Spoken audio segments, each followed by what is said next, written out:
Okay, picking back up. Chapter 49, the final prophet of God. From the book, Isaiah 53, in the day of the Lord, that I was commanded and directed to write by the words of God, who is here. This is the day of the Lord. I am his representation, his prophet like Moses. I have 2 covenants to deliver. And finally, you have somebody that can properly explain Isaiah 53. It was written so that nobody could before me, the righteous servant. And I am Moshiach. And believe it or not, Elijah too. 4 righteous servants to come. And they come in the day of the Lord. But we only have one description. And that description is me and my life. And you can find that on video. Now there's an older video that was about 1 hour and 24 minutes long that is just terrible today. But we've redone it. It comes in 4 different parts. 104, 204, 304, and 404. And it's basically the exact same video. It's just that you can see me clearly as you can now. And in that other one, and it is, I bring that up because it is being viewed left and right. Hundreds in the last 2 days alone. And I'm like, I'm embarrassed by it. But fortunately, I've been embarrassed by the state of the videos for some time. They were done 2 years ago, and they've been reposted so many times, they've just kind of fallen apart. But fortunately, this is when God decided to redo it, and we're getting things fixed up.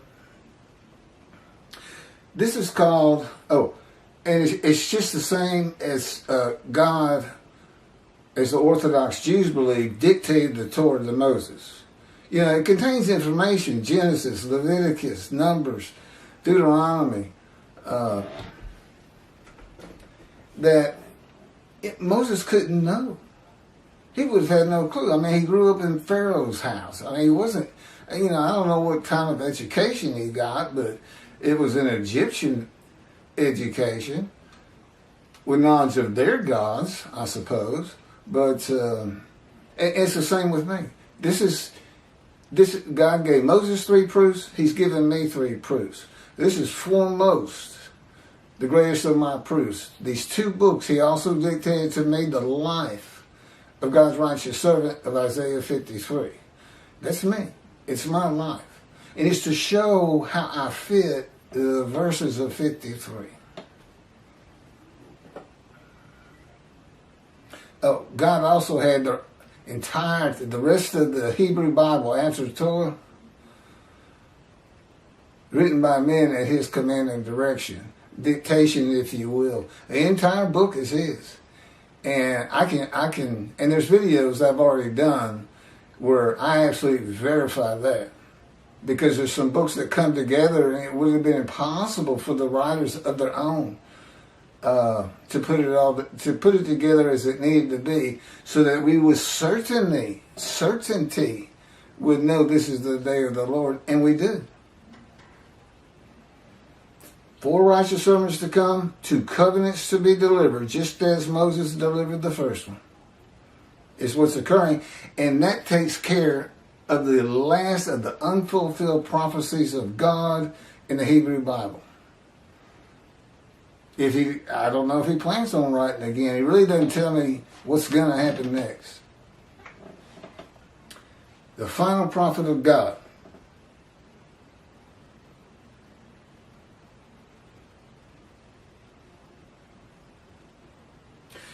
When Muhammad was 40 years old, he was commanded by God, through his angel Gabriel, to declare his oneness to the idolaters and polytheists of the whole world, and to deliver the message of peace to an embattled humanity.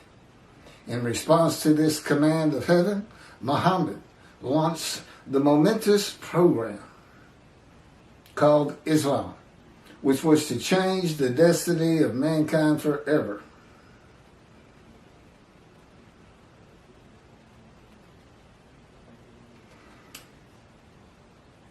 This is an account of somebody else.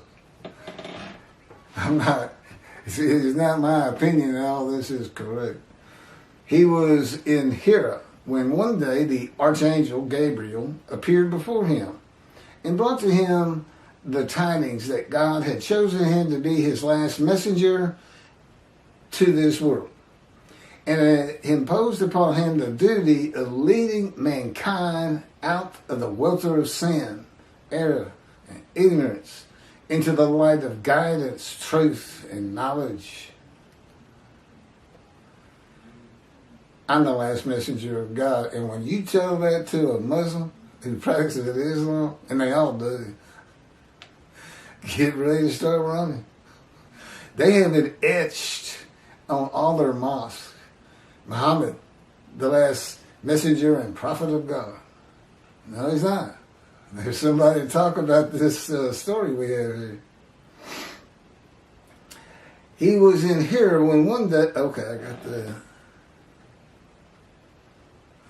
According to the accounts of the Shia Muslims, Muhammad Mustafa, far from being surprised or frightened by the appearance of Gabriel, welcomed him as if he had been expecting him. Gabriel brought the tidings that Allah had chosen him to be his last messenger to mankind and congratulated him on being selected to become the recipient of the greatest of all honors for a mortal in this world. Okay, all this comes from an organization called Al-Islam,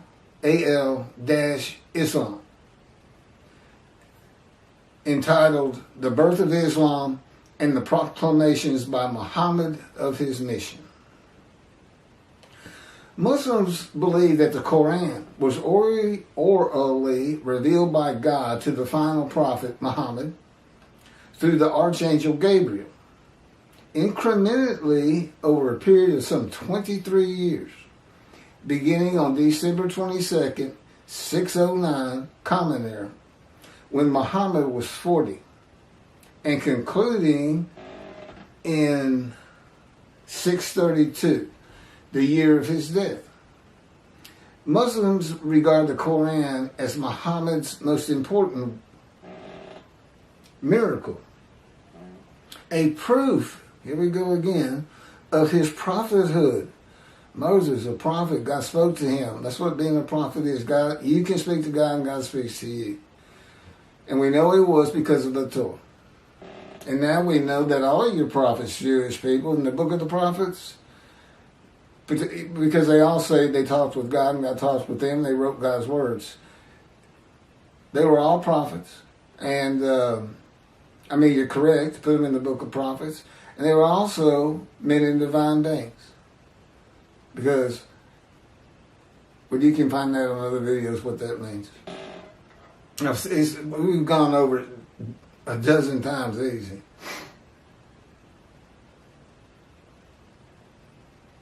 And the culmination of a series of divine messages, starting with those revealed to Adam and ending with Muhammad. According to tradition, several of Muhammad's companions served as scribes and recorded the revelations. He didn't write them. His scribes did. He just told them what the angel Gabriel told him. Shortly after his death, the Quran was compiled by the companions who had written down or memorized parts of it. That's from Wikipedia on the Quran.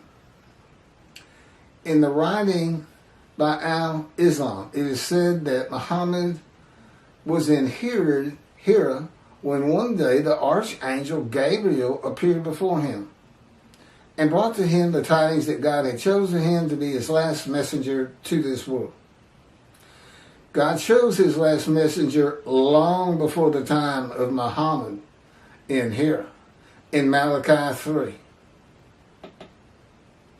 Elijah to arrive in a time to come, and that time is here. And that would also include Moshiach and God's righteous servant of Isaiah 53. And, of course, a prophet like Moses.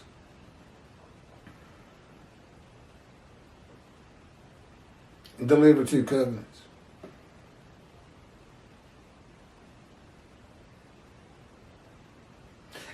okay, talking about Elijah, and to deliver the new covenant to the Jewish people and recounsel the families one to the other through Judaism. I can't believe that's not in here. Well, I know we have another video on it. When Elijah comes, God's servant David and the prophet like Moses, they are all one man, and that man is God's righteous servant of Isaiah 53. 4 righteous servants to come, only one description of a righteous servant, the righteous servant of Isaiah 53, and I fit the verses, and I can explain how to interpret it. God has to tell you. You can't figure it out on your own. God's righteous servant is the final prophet of God, not Muhammad. And let me just add, because I'm so surprised we don't have that in here. And I'm sure we had this elsewhere because I've seen it too many times. There is no angel Gabriel. It doesn't exist. The only place you see him is in a couple places in the book of Daniel, which is not a book of the prophets. And not only that, he's not an angel. He's a man in a dream. There is no Archangel Gabriel. And you know who came up with that? Christianity. And then Islam took it from them. You can't find the Hebrew Bible, which is the only, as far as I know, Bible, I include the Quran and the Christian New Testament, that is written on the command and direction of God himself. Anyway, I don't believe there was an encounter between Muhammad and an angel that does not exist. I think they basically plagiarized the Hebrew Bible, changing it in many ways to fit their cultural norms. All of a sudden, they believed in one God, whereas it was the Jewish people who first believed in that manner, one God. And the knowledge of Adam. Did the archangel, who doesn't exist, tell Muhammad about Adam? And tracing that lineage into Abraham. See, you got 3 religions, and every one of them claims to be of Abraham. 3 religions of Abraham. Well, only one can be correct. And it turns out that's the Jewish people. This is another thing God's had me do. In the day of the Lord, I gotta be 4 servants. I gotta deliver 2 covenants. I gotta clear the way for God to return to His temple, meaning I have to be instrumental in having it built, and a whole myriad of additional things. And that doesn't even touch on the issue of Palestinians, the enemy within the borders, in such manners as that. So it's a long road ahead. Still got a lot of naysayers and haters and disbelievers out there, shunned, despised, and held to no account. That's how Isaiah 53 talks about the righteous servant. And it has come to pass, I can assure you. Okay. The final chapter. And it is good and it's very important. Chapter 50, the day of the Lord. It's very important because God made a huge change in the day of the Lord, Malachi 3, from all references to it previously in the Hebrew Bible. I'll get to that shortly.